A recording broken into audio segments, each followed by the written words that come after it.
Welcome to 1991 Movie Rewind, a podcast where we watch and review every movie released in 1991, from the all-time greatest classics to the critically panned and everything in between. We will rediscover forgotten fan favorites and uncover hidden gems as we explore the depths of direct-to-video. Join us in our celebration of the fun, unique, and diverse films of this highly underrated year. This week, we watched Out for Justice.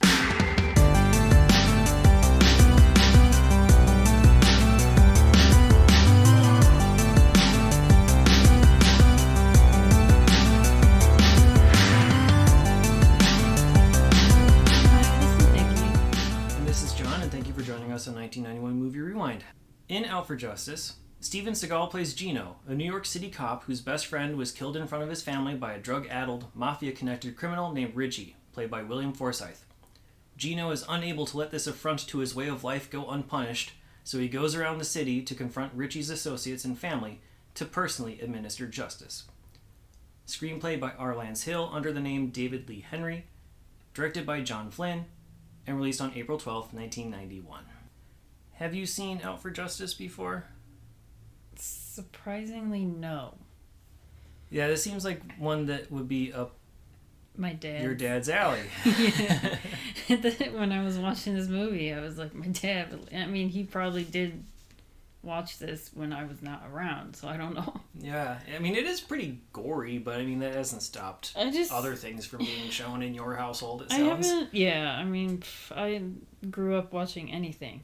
I haven't watched, I think this is the only Steven Seagal movie I've seen. This is the only Steven Seagal movie I've seen all the way through. Okay. Oddly enough, in film school, Above the Law was part of a class lesson plan. But I don't think we watched the entire movie. I think it was just a couple clips that was used as a comparison against other movies. Okay. I don't think we watched the entire thing. But yeah, I've never seen any. I've never seen Under Siege. I've never seen any. Yeah, this was the first one. And I don't know if it's a good introduction to him or not. Yeah, I don't know where to begin. This definitely feels like a movie where, okay, he has not been in the industry all that long. He got his break in the film world in like 1988 or so when some producer was a student of his at his martial arts school and got him into acting and leading these action movies. So it's only been a couple years, but you can already tell that Steven Seagal is front and center and full of himself, and this is meant to be the Steven Seagal show, rather than here's a good movie. This is, I'm going to show how cool and badass I am, the film. Yeah. But you can't call it that because every Steven Seagal movie has to be either 2 or 3 words long. Right from the opening credits, well, even before the opening credits, you see the pretentiousness because it starts with an Arthur Miller quote. Okay. You know, talking about, playwright Arthur Miller is like brought in to class up the joint before we even start. Talking about, in essence, the sanctity of neighborhoods. Like, you can be from a place, but unless you're in the neighborhood, you don't really know what that means. I'm fully paraphrasing there. But that's kind of a recurring theme in the movie, too, where Gino keeps talking about, well, this guy was from the neighborhood, and talking about his soon-to-be ex-wife, and, well, you're not from the neighborhood, so you don't really understand what I'm going through, type of a thing. Like, that's not how things are done here in the neighborhood. Like, it's New York City. Well, I think it's a borough of New York City. Brooklyn. It's a massive part of New York. I'm sure they're talking about, like, Little Italy portion of it, because they talk about... we're dealing with, like, the mob and Italians, and he's pretending to be Italian even though he's not in real life, but in this movie he is, and he speaks it. They have like a sequence of subtitles and whatnot. Yeah, where he's speaking Italian. But after that, so like in the opening credits, after he roughs up the pimp and throws him through the car window, there's a freeze frame of him looking through the broken car window with starring Steven Seagal, and Yeah, the way it starts off is it made me laugh. I'm It's like, okay, we're cheesy, but we're it's here for supposed some to be. cheesiness. Yeah. I'm like, was that meant to be like? That's supposed to be badass. I'm almost positive. Well, it just made me laugh. Yeah. I don't think I thought it was cool. Like, oh yeah. If it was a Jean-Claude Van Damme movie doing the same thing, So it was I would supposed think to be it a was badass purposely. thing. Yeah, I would think it was purposefully cheesy if it was JCVD. Yeah, I mean that's.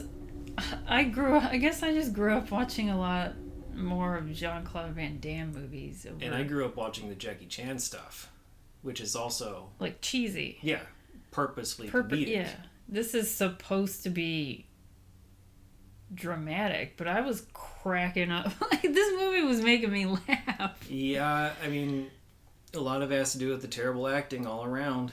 Yeah, and just a lot of the fight scenes, I was just like, Jesus. I know. So that, yeah. Or just a lot of the killings. They're graphic. I feel like this movie was probably a little bit more graphic and gory than any of the stuff we watched for Horror Month. Most likely. I mean, yeah, just people just getting shot in broad daylight, and you have like Very chunky. you just have people, and then like even it starts off with like graphic violence where a pimp is beating up like a sex Jo worker. Minter. Yes, this is our 5th movie of hers that we've seen. We've now seen them all. All of them, okay. Yeah, this is the last. She's in a couple of TV shows in 1991, but we've now seen all of Kelly Jo Minter's 5 1991. But that was just really like he was really punching her. I'm like, oh my god. And yeah. it just begins with that, and then just going fast forwarding, just when his partner gets shot in broad daylight in front of everyone on the streets, and then 2 blocks later he shoots a woman in the head. Yeah, because he's blocking traffic and she's I was complaining. like, this is becoming real life in some areas. yeah, I was like, this is kind of, I don't know. I'm like, just with having the Citizen app, I was like, this is how it is in our neighborhood. I don't want to say our neighborhood, just from what whenever I get an alert from the Citizen app, it sounds like this movie. Yeah. It's interesting watching this with modern time lenses, because some of the stuff that happens, I don't know. Richie is the main bad guy, and he's the main bad guy because you see him just in broad daylight walk up to this guy Bobby Lupo, who was, I guess, partner or at least friend of Gino's, and kill him outside of this store while his wife and son his wife and kids watched. Shoots him many times and then just walks away. But he's really bad because then you see him like smoking crack in the car, and that's like you're like, oh yeah, this guy, oh man, this guy's really bad. That's how you know how out of control he is. And then he shoots the woman in the car there. But beyond that, I mean, he's just kind of like driving around in a car, like looking for they were trying to avoid Gino. In essence, I don't know, like. Okay, in the beginning, when Gino sees that pimp beat up Kelly Jo Minter, they were about to do a major drug bust. Was that what? Yeah. Is that what Richie was a part of, or is that a separate thing? I don't know. Yeah, they're talking about. Yeah. Gino's current partner, I don't know if Bobby was a partner or not, but the person who's in the truck with him, it says there's a $3 million hit coming up, so leave that alone because we got bigger fish to fry than this pimp who's roughing up someone. And Gino being the good guy that he is, and we'll get into how true that is, has to stop. Like, he's going to, ignore the $3 million drug bust thing that's going to be happening. And instead, the entire SWAT force or whatever it is comes and gangs up on this So that drug pimp. bust just never happened. Probably not. Yeah, all those drugs are on the street, and but nothing. And then the pimp gets literally punched and thrown through a car. Yeah, and then when he was credits. already arrested. He was already pinned by the cop, but Gino comes through and just beats the shit out of him and throws him through a vehicle just because he said a word or two of I know where you live. I'm gonna fuck your mother or something like that. And it's But okay, and then next scene you have Bobby with his wife and kids going shopping, and that's where he gets gunned down. I was like, well, what happened with this drug deal? I guess it didn't happen. You never know. There's so much of this stuff that just is. It's just like thrown that off to the side. First scene is so separate from the rest of the movie, and then it's to establish Gino as this good guy, but vigilante, also whatever the fuck. Yeah, but also basically a vigilante. Plays by his own rules. Yeah, because then you see him put on that signature fucking cap that he usually wears, Steven Seagal wears, in... It's like this leather beret with a cop's badge on top. Yeah, but I've seen him wear that, in real life. I don't doubt it. In pictures. He has, this sleeveless shirt. Yeah, I'm like, he doesn't dress... beret with a badge on it, and he's, monitoring the crime scene. Yeah. Everyone's like, make way for Gino. Let him see everything. Yeah. Just the generic shitty cop behavior. Because Gino's let me go find him. I know we got a whole police force and everything. You want to go look for him? Let me do it on my own. Just give me an unmarked car and a shotgun, and I'll go find him. Well, yeah. When and it comes to Richie, yeah, that's okay.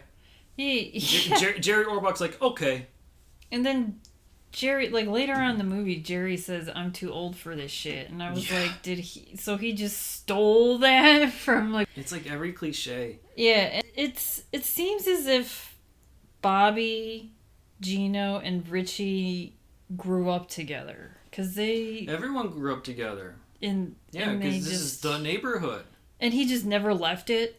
And so no, you can't leave the neighborhood. That's the whole thing. That's why they know. That's why he says, "I know Richie's not going anywhere because he's not going to leave the neighborhood." Okay, I'm not going to leave the neighborhood. So he just won't go to Queens. He's going to stay in Brooklyn. Yeah. Okay.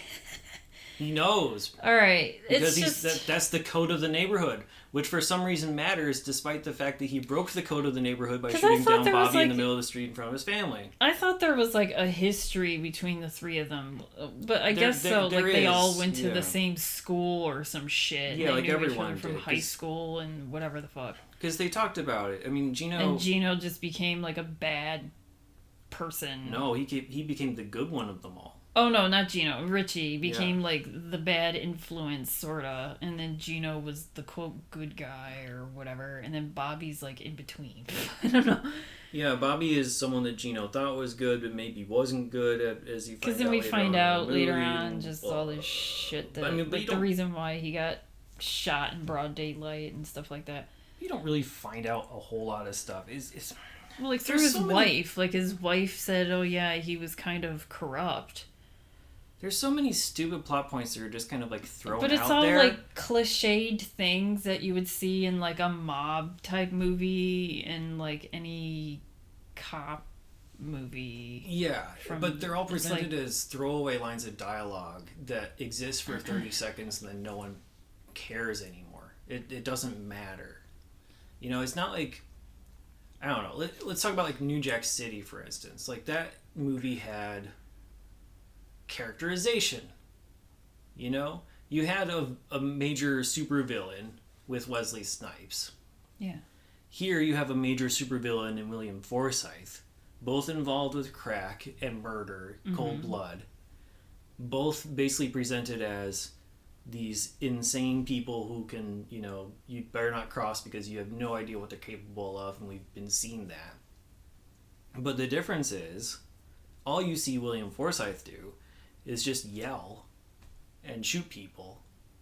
Yeah, he's just driving around smoking crack and looking for trouble. And Wesley Snipes actually has conversations with people that builds both of their characters, him and whoever else he's talking to in this whole thing. And that's also the same for Mario Van Peebles and, all of these other different supporting characters. They're given depth. They're given something to do. This is just Steven Seagal going from one scene to another, interrogating various different people through terror and violence. And every once in a while you get like a tiny little plot point, like at the end, where he somehow figures out that the wife dealt with Richie to possibly, to intimidate Bobby, but not have him killed. And like, who's like, nothing's done to her. Like, it's not brought up to anyone else. It's never brought up again. It's just, yeah, that's why it happened. Okay, goodbye. Next scene. Yeah, we find out that Bobby was gunned down by Richie because Bobby was having an affair with Richie's girlfriend. One of Richie's girlfriends. Yeah. Played by Julie Strain. Only through pictures we and only see non-dialogue. Yeah, we don't even see... We see a body. A body, because when they fact. look for her, she's dead. And they imply that she was killed first, and then he goes and finds Bobby and shoots him up in the middle of a street. Yeah. But as Bobby's dying, he says, "Poor Bobby." Yeah. He says, "Poor Bobby." Which probably was his son's name too? Maybe. I don't remember. But we never see the son again. Yeah, they never said the son's name, but I was like... I was laughing at that. Yeah. Because the way he was dying, and then Richie is just fucking, like, shooting him, like, 1,000,000 times in the chest, and then spits in his face, shoots him more, throws that picture. Throws the Polaroid, which we don't see what's on it. Yeah, we don't see what's on that Polaroid, and then just, like, fucks off into the day. And then Bobby's like, "Poor Bobby," and dies. I was cracking up.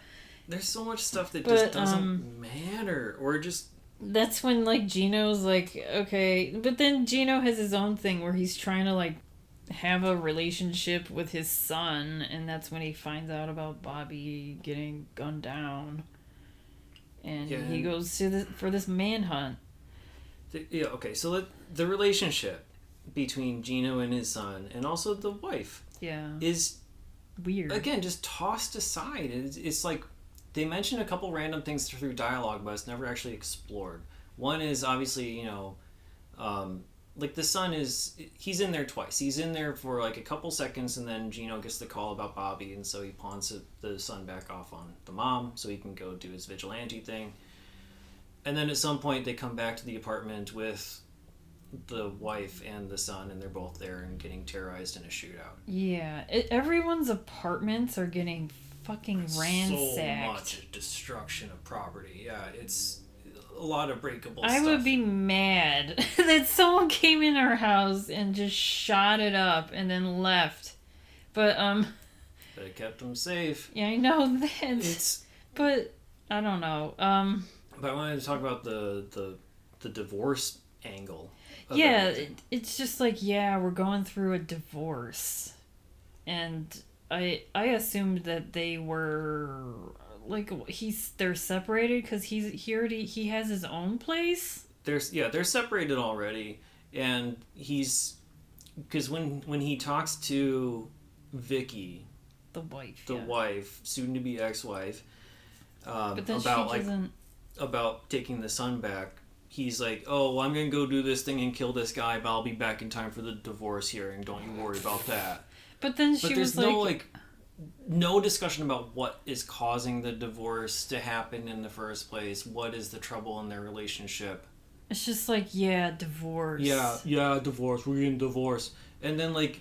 And later on in the movie, he just gives some stupid little speech about the neighborhood, and she's like, "Why don't we live together forever again?" Okay, I'll do that. Yeah, because it's just like, I forgot his son's name. I don't know either. So it's he's like inconsequential. He does not need to exist. she's just like, our son needs a father and I need a husband. Right. But okay. Because he's complaining about how he sent Richie's dad to prison to try to like coax Richie out of hiding. And he's like, but this, Richie's dad did so much for me when we were little kids, and this is how I repay him. And, so, like, that's what I'm talking about, like, the history of stuff. And, yeah. But he's also talking about how shitty of a cop he is. And Vicky's response is, hey, let's stay married. I love you now. But, I don't know, there has to be a reason why you separated in the first place, but they don't even say They don't talk anything about it. But yeah, and then, I mean, at the end of the movie, they're like all together again. And in the middle of all this, he witnesses a guy throw a dog out in the garbage, like out of his car, and he saves this puppy dog, and he's driving around with this puppy all day, or several days, I don't even know. Yeah, I don't know how long it is. 2 days, 3, I don't even know. I really don't know. Like, but he has that dog in his car the entire time, I think. Yeah. And then there's even a point where he goes to some little grocery store and the guy's like, yeah, I have what you need. Yeah, like, do you got any dog food? He's like, oh yeah, we got everything you want. We got this shit right here, and we got this shit right here. Like, that's like, pretty much verbatim what the dialogue is. That's pretty, yeah, he's like, we got this shit and this shit. And he's like, alright, I'll buy everything you need.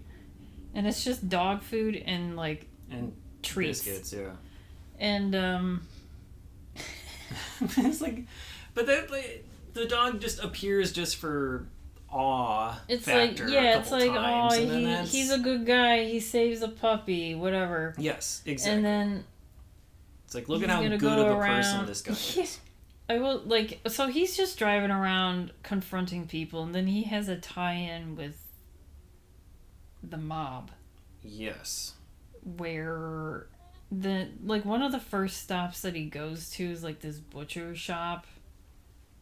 Cause he finds Richie and his men, and they do this car chase that's just like French Connection, like exactly, because it's like underneath the train track. Except with a lot more bumps. I think he's like going over a bunch of curbs, I guess. So like Gino's car is hopping all around, but then Richie's car, driven by a different Bobby Arms.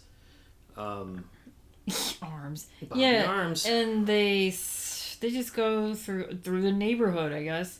And they eventually like sort of lose him through like a truck backing up, but whatever. They're able to escape into the butcher shop and get a little bit of a head start, but whatever. But I will say the fight scenes are fun. Yes, the fight scenes are fun. They are graphic. They don't pull their punches, and that's the best thing you can say for them. I was expecting a little bit more martial art, but reading more about the type of martial arts that Seagal did, it is more like throw and momentum based rather than like kick punch. Yeah, he does Aikido, which is... So it makes sense knowing that yes, this does fit into his style. There is the part where he's in that bar where he's fighting that guy with the pool sticks. Yeah, the guy named Sticks, Dan Santo, and who has his own gym as well. He kind of uses them. Well, he has nunchucks. No, he treats the pool cues as nunchucks. Both of them do. They both have like broken in half. But how do they stick together like through string, like a nunchuck? No, they're just making the same movements, but there's no moving parts on either side. I thought he literally had nunchucks, and then all of a sudden got like a pull cue, and that's when they started doing the stick. Yeah, the closest fight. thing. It's probably better to compare them to like long sais. Okay. Like think Raph instead of small Mike. bows. Yes, or small bows. Maybe mini katanas or something. I don't know. But I mean, these fights were cool. Mm-hmm. And that fight in the butcher shop, and then even the fight in that bar were the best fights. And they also made me laugh, because especially, well, I mean, I guess in both, because they kind of have comedic elements in it, and I don't know if it was meant to be comedic, but I was laughing. I think a little bit, yeah. It's supposed to be... Some of the guys were coming after him, and just in the butcher shop, he just, like, someone comes after him with a cleaver, and he takes that cleaver and, like, just pretty much wipes out his leg. Chops him in his head, in his hand as well. And at first the leg, and then like to the hand, and then he like hammers the cleaver into the wall with his hand stuck through it, and then the guy's just like making this moaning, wailing sound the entire time while he's like trying to beat up other people. And then he goes up to the owner of the butcher shop, I guess, and he's like, "Are you a good guy? Are you a good guy?" Don't be a bad guy, because he's threatening to shoot him. He's like, "You don't want to be like this. Don't be a bad guy." And he takes the gun. But I feel like that owner guy was just trying to defend his shop. Well, I mean, everyone's a criminal that's involved with Richie in some way, right? So they went to that butcher shop for a reason. They had those thugs in there already, so it was probably like a combo. That was probably like a mafia run thing, is the implication there. So, yeah, the mafia is involved to some degree. I don't really know what Richie's connection is to the mafia, because the mafia is also searching for Richie, because they also did not know that this hit on Bobby was going to happen, and they don't like the way it was carried out, so on and so forth. Pissed off at Richie about there's like this whatever weird connection and a bunch of different conversations, and I don't care. I don't, like, none of it was good. None of it like really made sense. There never really felt like there was a good dynamic or race between the mobsters and Gino and the other cops. I never, aside from like one tiny little scene in the bar, you never really see the mob people actively going after Richie. I don't know what their purpose was, other than to show that Gino had the opportunity to become a mobster but chose to become the good guy cop instead. Mm-hmm. Because he grew up in the neighborhood. His friend Frankie, who is like the second in command of the mob, is one of his best friends from growing up, and he's giving all these kind of monologues.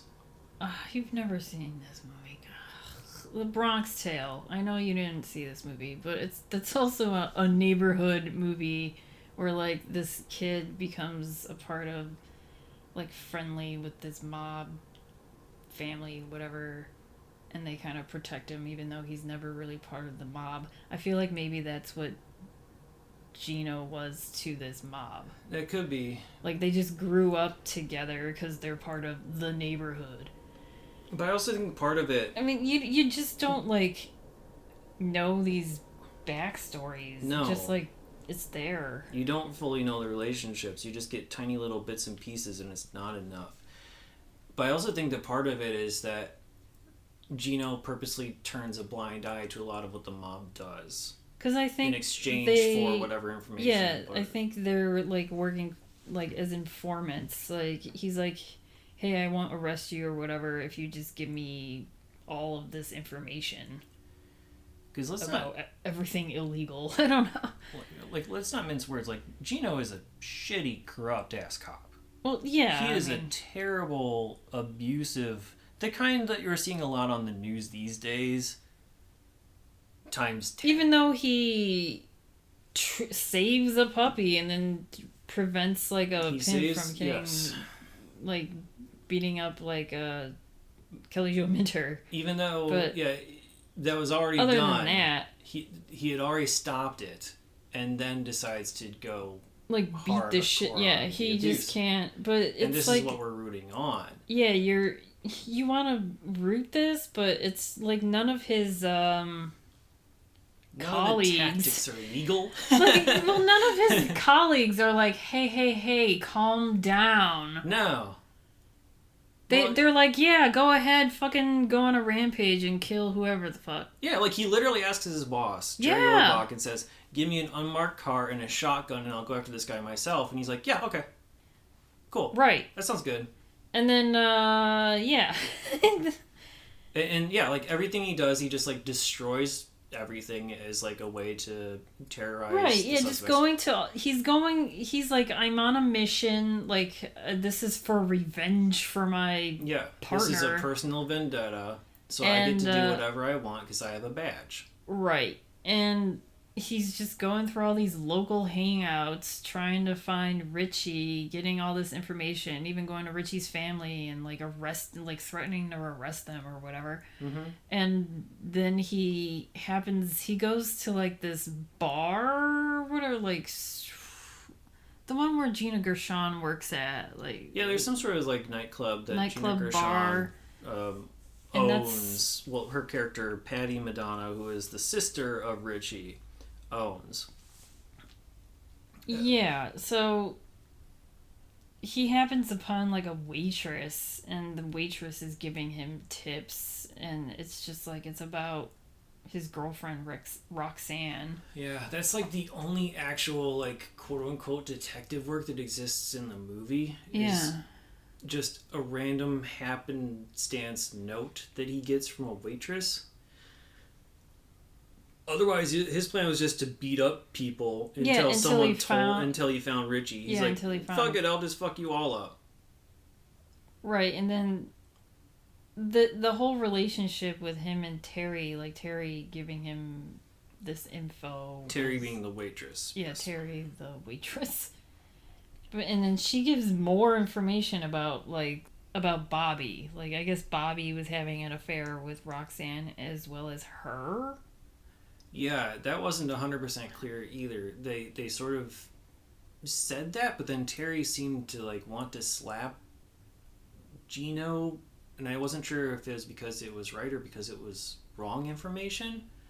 Right. So either Terry was with Richie at the same time as Richie was with Roxanne, or she was with Bobby at the same time that Bobby was with Roxanne, or maybe all of them were seeing everyone at the same, like, no context, no time, whatever. And then get to the shooting, right? And then that's the whole thing where he goes to that bar and has the fight with Sticks.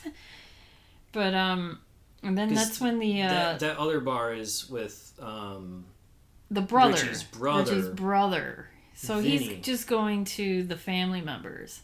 Yeah, and he sees the mom and dad.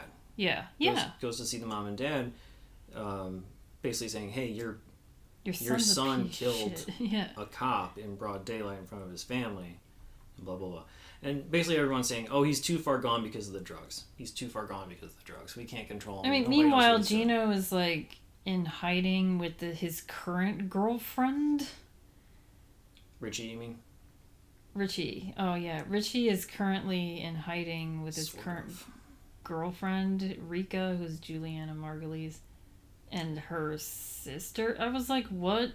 Where? Like, what is this relationship? Because you see Juliana Margulies, like, teaching English to, like, this Italian woman. I thought it was Italian because I thought, like, because everyone was speaking Italian. I don't know. Except for, the prostitutes, which is what Rika was as well. Right. So. And she lives in, is she, I don't know, is she like a madam? Because they live in, like, this house where there's other women there.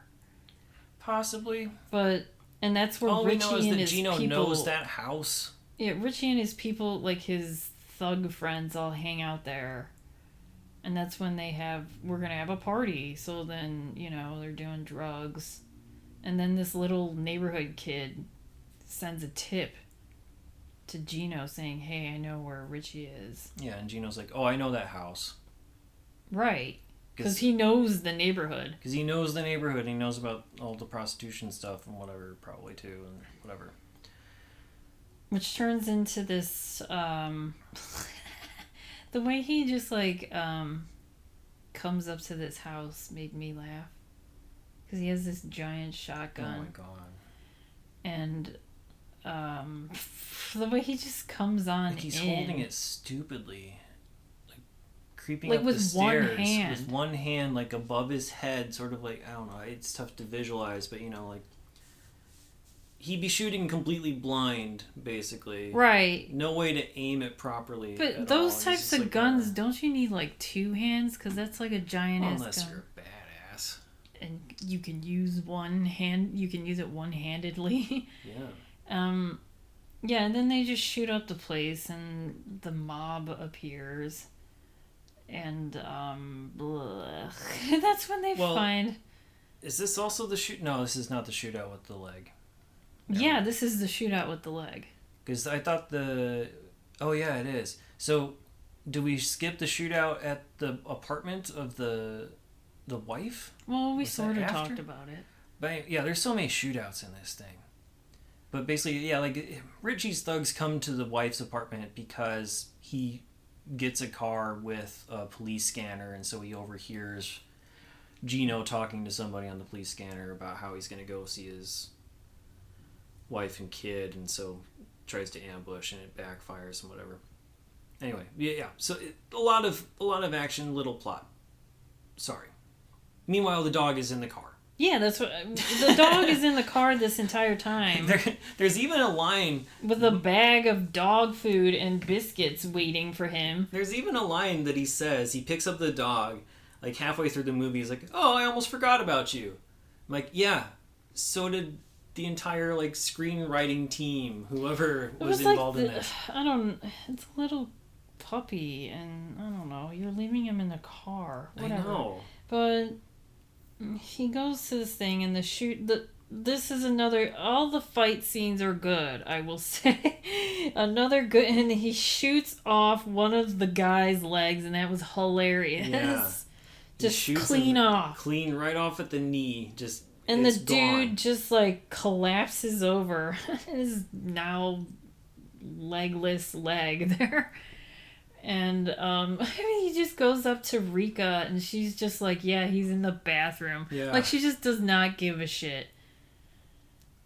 And their fight was okay. Right? That was the worst one for me. It was okay until he stabbed him in the forehead with a corkscrew. I mean, it was just funny. It was kind of a weak fight because, like, Richie couldn't do shit. Like, he basically just kept getting beat up over and over again. Yeah. And he got, like, thrown to the ground. He would pick up some other random item, try to attack Gino with it. Gino would, like, one-up him and, like, throw him on the ground and, like, throw him into some other thing and break something else. And rinse and repeat a couple times until he grabs a fucking corkscrew off the ground, because that's the closest possible weapon he finds. Also gets overpowered by Gino once again. And then, yeah, Gino, like, stabs him in the head with the corkscrew to kill him. And then, yeah, the mob comes in, and then Gino takes Frank's gun to put bullets in. It's like, oh, man, good thing you took care of that guy for me. Again, corrupt cop doing dirty work and blaming it on someone else. Yeah. I was like, what the fuck? So he's going to blame the mob for he's just going to put his friend from school away so his for shit that boss, Jerry Orbach, knows that Gino is out on the hunt for this dude. Wouldn't they just know that he's going to kill Richie? I mean, that's the point. His intent is, and that Jerry Orbach is like, yeah, I don't fucking do it. Yeah, I mean, but I don't know. I mean, you get the sense of the whole, cop culture, right? They, like, they have their backs as well, right? So, the mafia, they're going to protect their own, the cops are going to protect their own. When Gina Gershon's character gets brought in, and she's like, well, I don't even know what I'm being arrested for yet, which she had an illegal firearm that could easily have just been the thing, but she says, Gino says, nah, we're going to book you for prostitution. And it's like, what are you talking about, prostitution? He's like, yeah, and he calls to some other guy in the back, haven't you seen this girl on the street a bunch? Yeah. And he's like, oh yeah, all the time. She charges whatever, $15, $10. And she's like, $10 this, and gives him the finger. So, like, they're clearly okay with, like, covering and just making up shit. Right, okay. And again, it's, one of those things that in the 90s, you don't really think about too much when you're watching these movies. You're like, oh yeah, this is just like a fun cop movie. Right. And like, oh man, he's, going... I mean, look, Steven Seagal literally has a movie called Above the Law, right? You know, he's going above the law again here and just doing whatever he wants to do in order to exact the justice that he feels is right personally. It just has a different feeling to it in 2022 to me. Oh, yeah. It's just not less... until you see... Oh, you're talking like Training Day? Yeah, Training Day. It's not until like Training Day where you're like, oh, shit. Well, I mean, French Connection was supposed to be sort of that way. And But I think that's part of it because because Popeye in French Connection was, you know, he was more corrupt in a sense. He was more brutal and physical with people when he didn't really have the right to be in order to get that information. But yeah, it doesn't seem like it now because movies have gone so much further than the French Connection since. Yeah. So it's like kind of like a different, I don't know, it's the evolution of the thing. But it's just weird to see, yeah, this guy is the hero. This is the guy you're supposed to root for. I don't know if they meant for him to be sort of like an anti-hero. I think they literally thought that everything that Steven Seagal was doing in this movie was good guy shit. Yeah, and super heroic. Because of showing him save a puppy and like saving a sex worker. Mm-hmm. And then like at the end of the movie, it's just him and his wife and the puppy. I'm like, where's the son? Was the son even there? It was like maybe him, his wife, puppy. I don't remember the kid. I don't remember either. But yeah, he comes across the guy that threw the puppy out of the car. So and it's a very memorable car and bumper sticker. Yeah, I forgot. He happens to see it after the guy like bumps into the wife and doesn't say excuse me. So Steven Seagal is about to go start a fucking fight just for that, and then sees the bumper sticker and he's like, "Oh, I'm justified for this now." Yeah, I'm gonna kick your ass. And then the dog. This is like the third movie where we have a dog like fake pee on someone. Yeah, and this is the worst. Oddly, the worst one. Even though and you thought your parents were weird, had like the weird, fake leg that somebody was like holding an off animatronic screen. Leg coming up. That was somehow more realistic than this fake urinating was just on the guy's face. Someone put peanut butter on the guy's face, and they're like, put the puppy on top of him, and they make this psst sound. Yeah. And then that's it. It's so bad. I think that possibly is the only attempt at legitimate humor. Yeah, but that's why I was like, is this movie funny? Because it's funny to me. I mean, is this funny. Comedy? Yeah. Or is it meant to be dramatic, except for this scene? It is funny. And then they just walk off onto the beach at the end. And then you have what you think are going to be bloopers. It's just Steven Seagal with a gun. More self-indulgent shots of Steven Seagal looking badass, and then it's like a freeze frame on him looking around, and then the end. Yeah. It's like Jesus Christ, he's so fucking full of himself. Well, yeah. And it's not warranted. It's just not. I don't know. Again, I haven't seen any of the other movies. Maybe some of them are better. I think Under Siege is probably his most popular. His popular one. Above the Law also is his first one. I mean, this is was a year after, yeah. This is the first movie where I think this broke him out to be famous. Out for Justice. No, I mean Above the Law was his first one, and that was huge too. Oh, okay. I don't. But this is still early on in his career. He's not. It was 3 or 4 movies in, yeah. He's not It's his third one, I don't know. fourth. Whoever, Denzel, I guess. He's not... We're down, Denzel on Training Day, where Denzel has been, established as a good, badass actor. He's only been doing this for, 3 years, and he thinks that he's already at that badass level. Yes. And, okay, to his credit, I mean... It's because of the fight scenes. It's not because of his acting chops. But he doesn't know that. He thinks it's the total package. Right. So he delivers where I think most people care about it most. It's really easy to excuse bad dialogue, bad acting in an action movie. It's kind of par for the course. And if you get good acting on top of everything else, then holy shit, you have a masterpiece on your hands, practically. So, any sort of success, and, Hollywood blows smoke in people's ears to kind of inflate their egos on top of who knows how inflated it already was. Going in, whatever.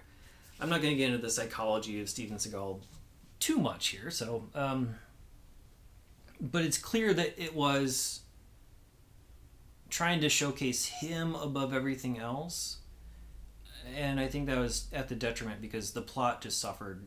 It made no sense. There's like weird little monologues of shit that just doesn't matter. There's weird little plot points that just don't develop or go anywhere. It's just, let's do a random thing, have a fight scene, break some shit, do a tiny little dialogue scene, go break some shit, and that's the movie. I think, I think it's trying to have some sort of context. I think it is trying to have some sort of like social commentary about drugs in there, because they talk about how out of control Richie is and how gone he is, and Yeah, the drugs ruined his life. Yes. And now he's like on the rampage to just kill anyone now who's like in his way. Yeah. Meanwhile, Gino is also that way without the drugs. Yeah, he just became a cop. So, but again, it doesn't have like the nuance of a New Jack City in that regard. All right, should we talk about the cast and crew, I guess, here? Yeah. All right. So we got John Flynn directing this. He's done things like The Outfit, which was another like major cop film from like the 70s. He did Rolling Thunder, Defiance. He did Marilyn, The Untold Story, another Marilyn Monroe biopic, but that was back in 1980.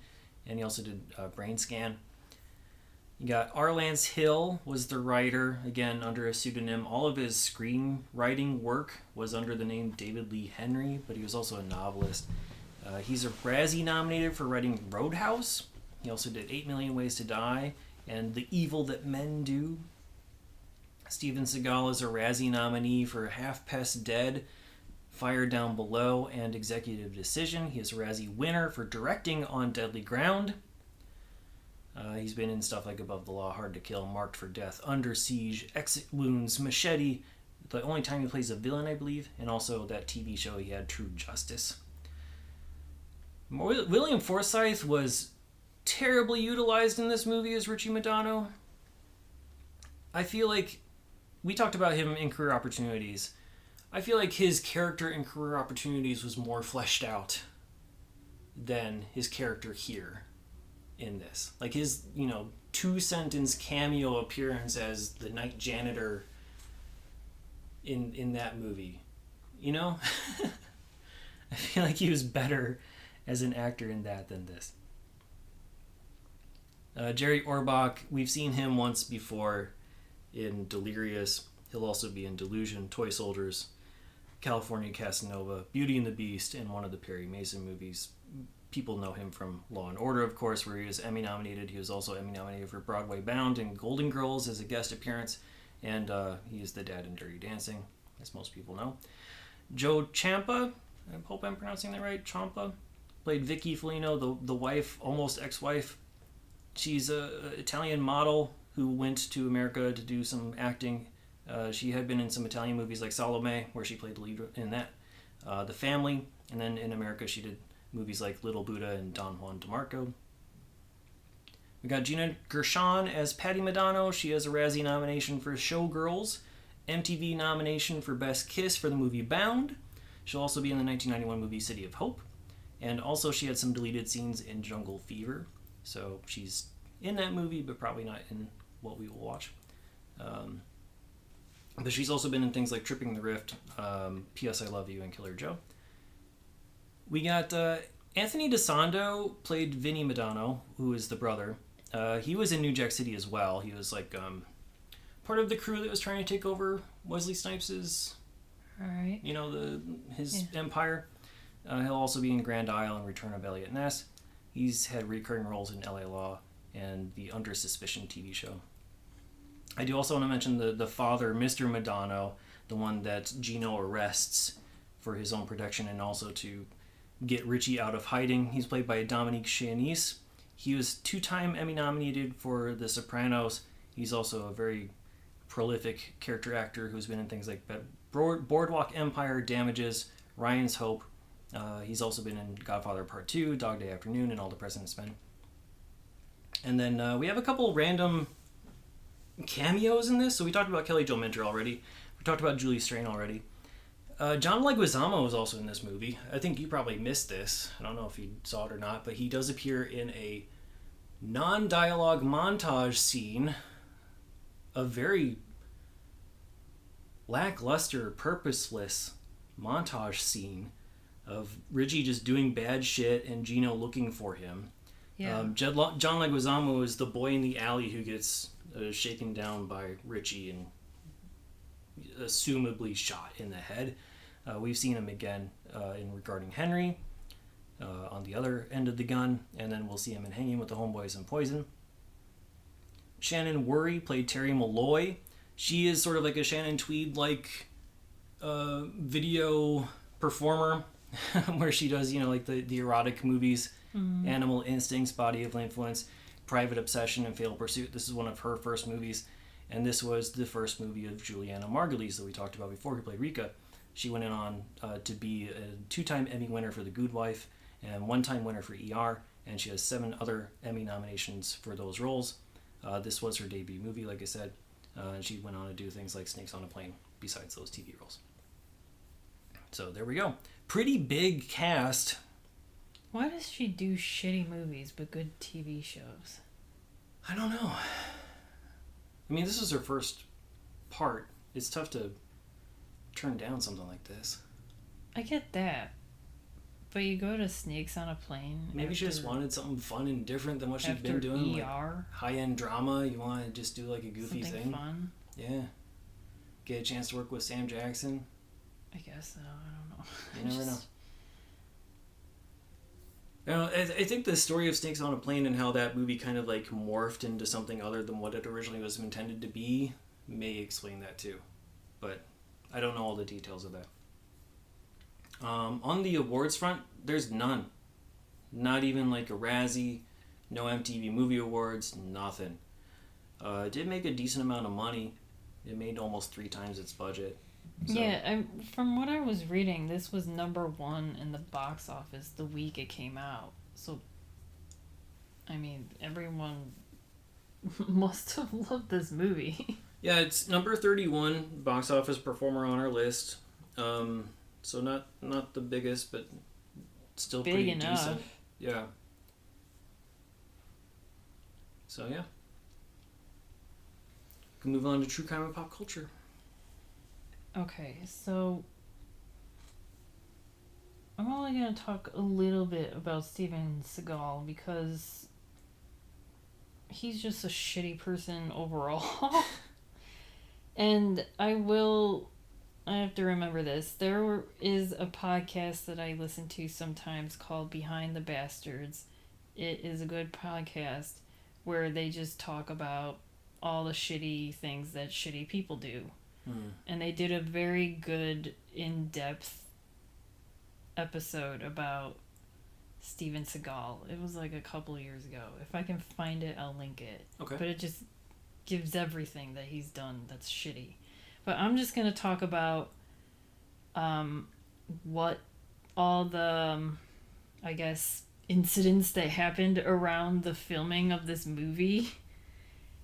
And in May, I found this on the mixedmartialarts.com website. And in May of 1991, during the filming... Well, it says during the filming of this, but this movie came in April, so I don't know what they're... I think maybe... It's mostly filmed in 1990, yeah. So this is probably like a typo or something. So yeah, they probably just assumed because it was released in 91 that it was filmed at... So during the filming of Out for Justice in either 1990 or early 1991, there were a few stuntmen, I guess, that Steven Seagal got into some altercations with some conflicts with. And he was accused by former stunt performers that worked with him just intentionally hitting them during these scenes instead of, fake fighting. Okay. And one of them is one of the stunt coordinators that he has a beef with, probably even till this day, because when I was on this mixed martial arts website, there was like 4 or 5 different articles, and there's even like a podcast that this guy did like somewhat recently, maybe like 8 years ago still, about this conflict between him and Steven Seagal. His name is Gene LaBelle, and LaBelle allegedly got into an on-set altercation with Seagal over his mistreatment of, the film stunts. And due to Steven Seagal's Aikido training, he was saying that he was immune to being choked unconscious. And LaBelle offered Seagal the opportunity to prove it. This is just like a pissing contest. I don't know. Oh, yeah.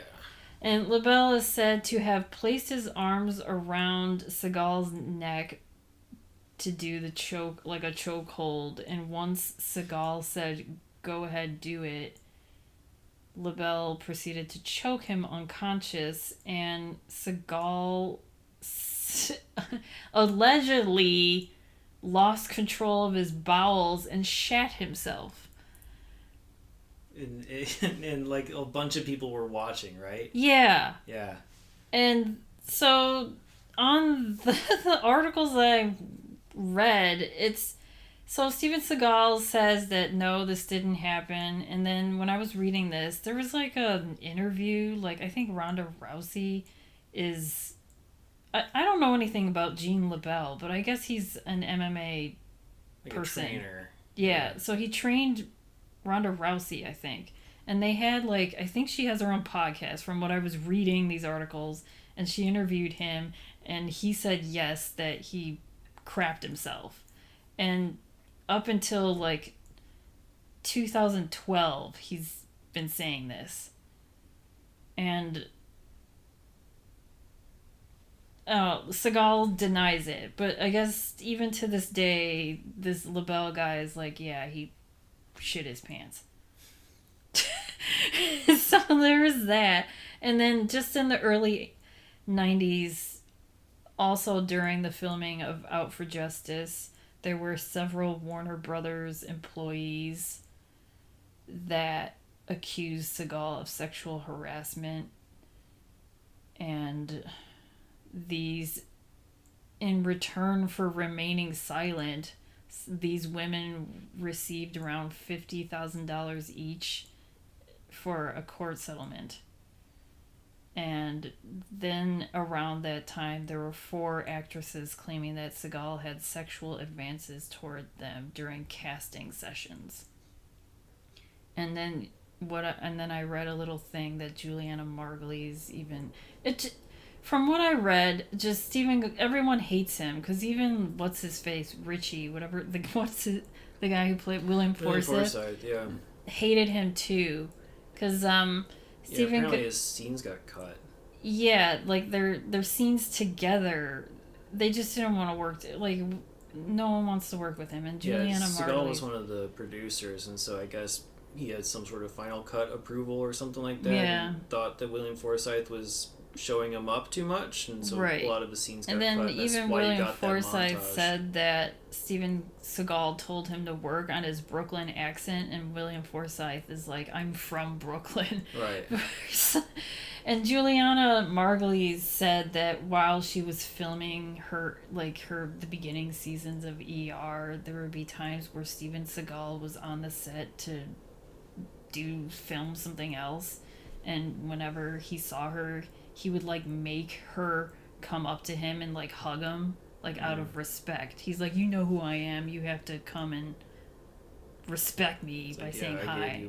I gave you your star, you would be nothing without me," type of a thing.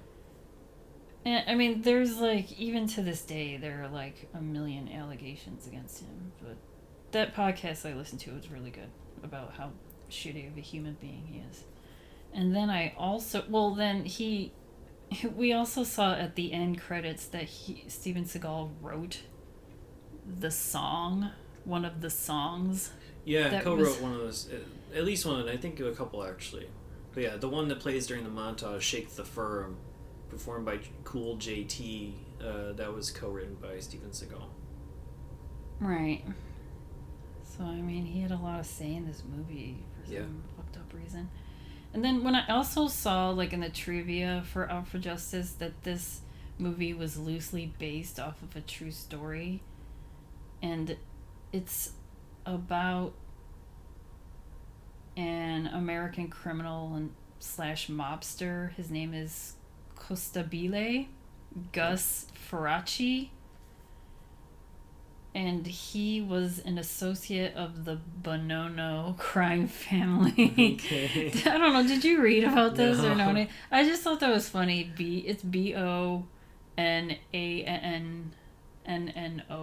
So Bonono, like Bonono. So last week we had Bo. And we have Bonono. But when I was reading about this crime family, they call them the banana. There's like a banana Opals war. and Bananas gang. Yeah. So, this starts out in October 1979. Faraci murdered a 17-year-old boy and badly wounded a 16-year-old. So Faraci was out with his 3 friends in New York, the neighborhood. Mm-hmm. The neighborhood of New York, yes. Yes. I know it.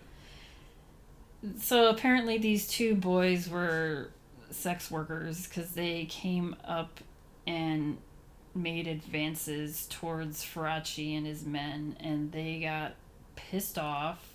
They took these 2 boys to a beach in Staten Island. So they were in Greenwich Village. So I don't know if you know where Staten Island. That's a somewhat far enough drive. I don't know specific geography, no. So, but it's just, they just threw him in a car and went to Staten Island. And once there, they took him out and beat the shit out of them, killing the 17-year-old. And the 16-year-old got away by just diving into the water and, like, swimming off. Mm. And the 16-year-old, 4 days later, the 16-year-old was able to identify Faraci and his men in a police lineup after the death of the 17-year-old. And then on December 10th, 1979, Faraci pled guilty to first-degree manslaughter, and he was sentenced to 7 to 21 years in prison. But in June 3rd, 1988, he was out on parole, so he was in prison for like 8.5 years. Mm-hmm. Soon after he got out of parole, he began selling cocaine and marijuana, and then in late February 1989, he set up a cocaine deal with an undercover federal DEA agent by the name of Everett Hatcher. And around the evening of February 28th, 1989, Faraci met Hatcher in a remote part of Staten Island, the neighborhood. Yeah. To complete this deal, Hatcher met Faraci to discuss the purchasing of cocaine on several occasions, and then during this time, drug transaction, Hatcher got separated from his surveillance team, and when the team finally found him, he was shot through the head 3 times. So that's when there became a nationwide manhunt for Faraci. He was on the FBI's 10 Most Wanted, and this manhunt lasted 10 months. And he was going from house to house through his girlfriends. So it's somewhat similar to like what Rich is doing, but Richie just stayed in the neighborhood. Mm-hmm. And Faraci just went all throughout the state of New York, but then he ended up back in Brooklyn. And in November 17th, 1989, there was a police dispatcher received a 911 emergency call about a car parked in Brooklyn, and the car contained one male occupant with another male lying face down on the sidewalk. Both of them had been shot, and one of the men was Forsythe. He had a gunshot wounds in his head, neck, back, and leg. But they don't know no one knows who did it. Huh? Who did it? They think it said onlookers thought it was just like a drive-by. So it could have been the Bonono family, yeah, some other mob tie-in thing. Yep. So we'll move on to rankings and ratings then. Yeah.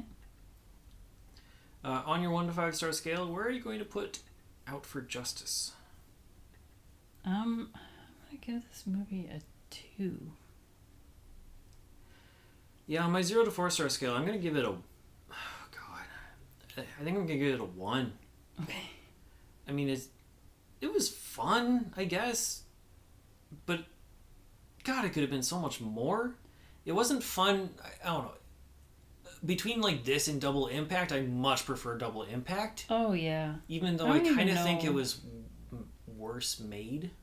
Double Impact? Yeah. Yeah. Like I think it was shittier production values, shittier directing. Yeah. To a degree. But that movie has... But it's so much more... I prefer the lighthearted cartooniness of Double Impact. It's not intentionally... It's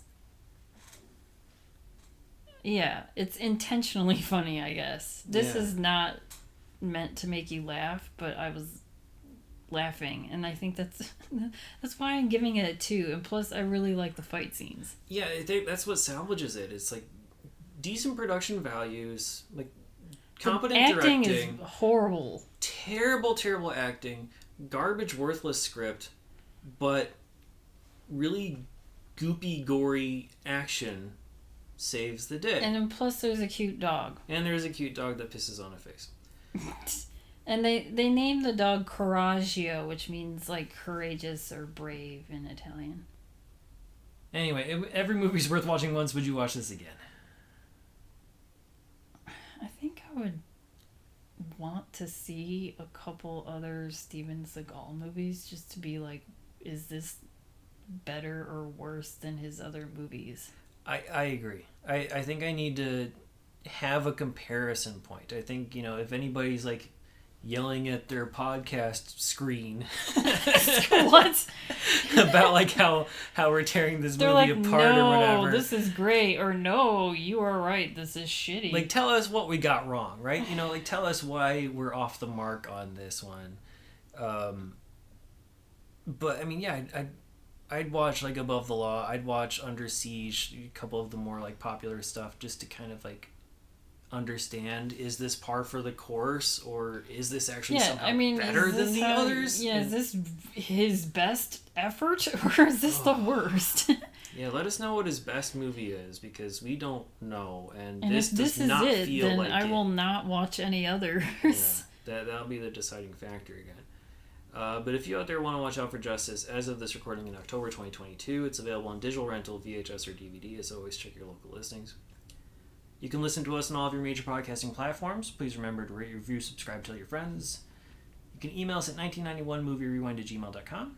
Follow us on Twitter, Instagram, Letterboxd, YouTube. Just search 1991 Movie Rewind, or go to 1991movierewind.com for the full list of movies, along with show notes and more.